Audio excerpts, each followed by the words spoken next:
All right, everyone, welcome back into another NBA props video. Give me a touch on the top prop bets in the NBA today. It's a jam-packed slate. Let's go ahead and get into it.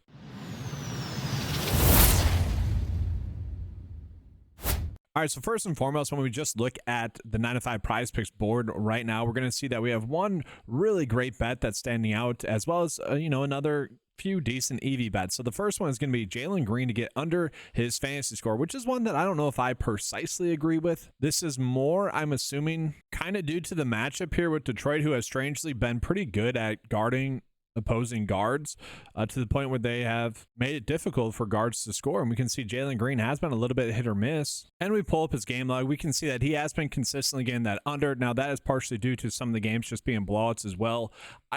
I'll still make this bet. This is a bet that I will make, but I'm not excited to make that. The data is kind of telling us that we should be making this bet, if that makes sense. Now, another one that would fall under that same category is going to be Jalen Brunson to get under his fantasy score. So the nice thing about those two prop bets is just going to be the fact that the average Sportsbook line is right on par with how it sees the PrizePicks line here.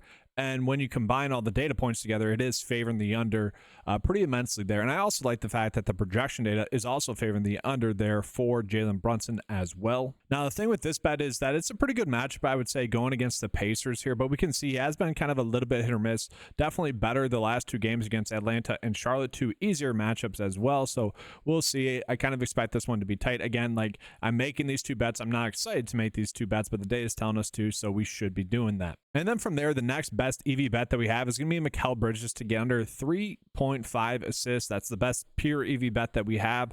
So obviously we can go ahead and use that. From this point on, I'm just going to jump on into some of my favorite prop bets on the day today. Let's go ahead and start out with Isaiah Stewart. So Isaiah Stewart was someone I was pretty gung-ho about 2 slates ago. And now we're not going to be getting any sportsbook data on him just yet, Stewart that is. And that's going to be due to the fact that Jalen Duren is still listed as questionable. I'm expecting him to sit. So I actually like the idea of betting Isaiah Stewart again for his over, really probably rebounds and assists again. But we can see his rebounds line is at 8.5. You look at his per 36 production with Duren off the court, he does average 12 rebounds per 36. Now on PrizePicks, his points and rebounds line is a little bit too high. And so you guys will see here, maybe rebounds and assists is the way to go, where it's at 10.5. So if he gets the minutes that he got last game, I think he'll have a good shot of getting the over rebounds. And if he tacks on a couple of assists, he averages 4 assists per 36 with Duren off the court, then I like his chances there. Now,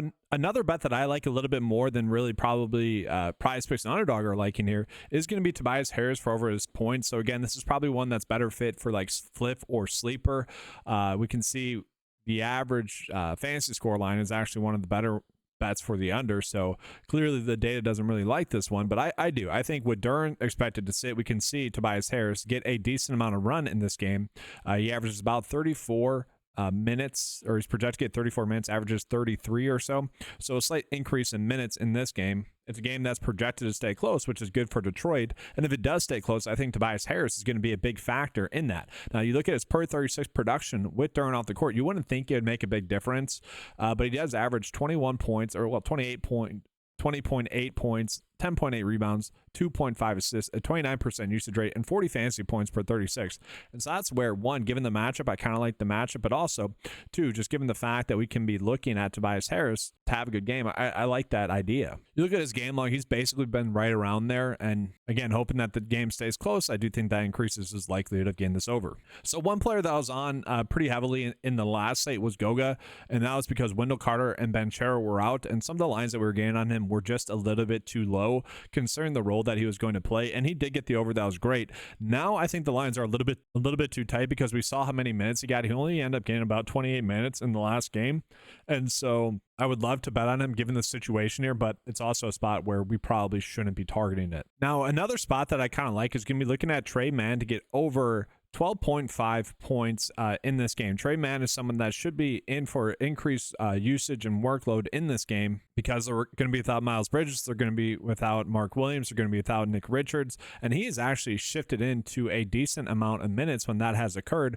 The only issue that we have with him is he is also questionable as well. So we need him to get that increase in minutes to around 28 or so minutes. If that does happen, I do like his chances of getting the over like he has gotten the last game. And you see the games where he gets a little bit more run. it probably correlates, but he's shooting the basketball well and shooting the basketball a ton. And so I don't mind that. Also kind of feels like a bet that we would potentially be forcing those. So again, to me, it's more of like a traditional sportsbook bet rather than one that we'd want to be using on PrizePicks. Now, to me, guys, another interesting spot that we have here is going to be looking at Phoenix, where they're going to be without Maxey. They're going to be without Embiid. And you still have Paul George on a minutes limit. So we got to try to find some bets that we could roll with here. And really the one player that I probably want to jump on the most is Jared McCain, just because he saw a vast increase in his workload with Maxey off the court. He ended up getting about 30 minutes. The other player that should benefit is Kelly Oubre, but his minutes have been a little bit sporadic, especially with Paul George being back. So that does worry me a little bit. And so this should be a spot where we're targeting, especially going against Charlotte. But without us getting those Jared McCain prop bets, I don't want to touch it. I do want to touch on the per 36 production for both players. So for Kelly Oubre, his per 36 production with Maxey and Paul George, and Embiid off the court. Embiid hasn't played, so it doesn't really matter. But 19 points per 36, 5.8 rebounds, 3.2 assists, a 27% usage rate, which is pretty high, and 30 fantasy points per 36. And then we take a peek at Jared McCain, who again played more minutes in the last game, and I think that's what we should expect again. Very small sample size here, but averages 25 points per 36, 5.1 rebounds, 2.7 assists, a 29% usage rate. So the ball is in his hands a lot, and 38 fantasy points per 36. I don't want to bet on a rookie that, was decent during the preseason, looked like he belonged, but I don't really want to bet on that too much. But I am curious if the line's a little bit too low, let's say 14.5 points, I'd probably want to bet the over. So another spot to me that's pretty fascinating is looking at the Dallas Mavericks, because they could be without Luka tonight. They're still without PJ Washington and Derek Lively. And so I don't mind the idea of betting on someone like Kyrie Irving to get his over points at 24.5, mostly just betting on Luka to potentially sit. Now, even if he plays, this bet still has a chance to hit, but obviously this line would vastly go up if that were to happen, if Luka were to sit. And so we look at the per 36 production thus far this year with Luka off the court. Kyrie averages 30.5 points per 36 and about 7.7 rebounds, a 32% usage rate, no shock there, and 52 fantasy points per 36. So I don't mind the idea of kind of just trying to get lucky in the sense that Luka could sit. And we do see that this one is kind of being valued as basically a 50-50 split with Luka currently questionable. I'm honestly shocked that we're getting those lines. I would say the fact that we are getting those lines, Vegas is believing that he is going to play. Luka's going to play. And so another player where the lines are probably a little bit too tight to really say that we're getting a massive edge here. But I do think he's someone that would slightly benefit if Luka were to sit, which kind of sounds strange, but I think it would end up being true, is Daniel Gafford. He is someone that, per minute wise really crushes. And we see that the average sportsbook line is liking the over of 7 rebounds. I know you can get this at 6.5 on Underdog, but the payouts can be a little bit reduced. I don't mind that option. If you guys want to go with that, you can. I just want to call that out because I do think it's decent. Another spot here, guys, where it's worth calling out, it's kind of a weird spot that we have, is looking at the Phoenix Suns. The Phoenix Suns are going to be without Kevin Durant in this game. We know that for sure. And so if we look at kind of last year's stats, Bradley Beal would be someone that we would definitely be targeting. And we kind of have to look at last year's stats because Kevin Durant has played a bunch. You look at Bradley Beal's per 36 production from last year, it was around 25 points per 36, 5.1 rebounds, 5.7 assists. And so, again, I think this could be a sneaky good sportsbook bet depending on where the lines come out to be. Maybe you could run out over 2.5 threes made. He definitely has kind of struggled in this big three thus far this season. Another player that obviously we could be looking at is going to be Devin Booker, who has a 33% usage rate last year with Kevin Durant off the court. He is someone where I think the lines are actually a tiny bit too high.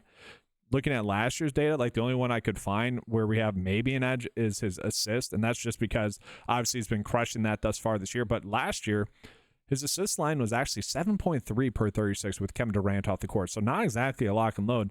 We're more just betting on his increased role this year kind of still being there. But you take Kevin Durant off the court, obviously you're taking away probably a couple of easy assists per game. And so definitely tight lines there. The only way I use them is more in a game stack. And then we go ahead and get into probably my favorite bet in the day. It was kind of one of my favorite bets the previous day as well. Just Jaren Jackson Jr. really in any capacity. And so the biggest reason why I like this prop bet is going to be looking at really what he has done per 36 this year with, Desmond Bane off the court, Ja Morant off the court, Marcus Smart off the court. He crushes, guys. And I was really shocked at his usage rate. And this is a pretty big sample size for this early on in the season. A 34 34% usage rate with those players off the court, which is insane for a forward. That should, I mean, that's crazy. Maybe that's an outlier, honestly. You'd expect that to get corrected. 34 points per 36 with them off the court, 8 rebounds, and 1.3 assists. So we're probably not wanting to touch a bet that has an assist line in it, but really his PRA is already too low.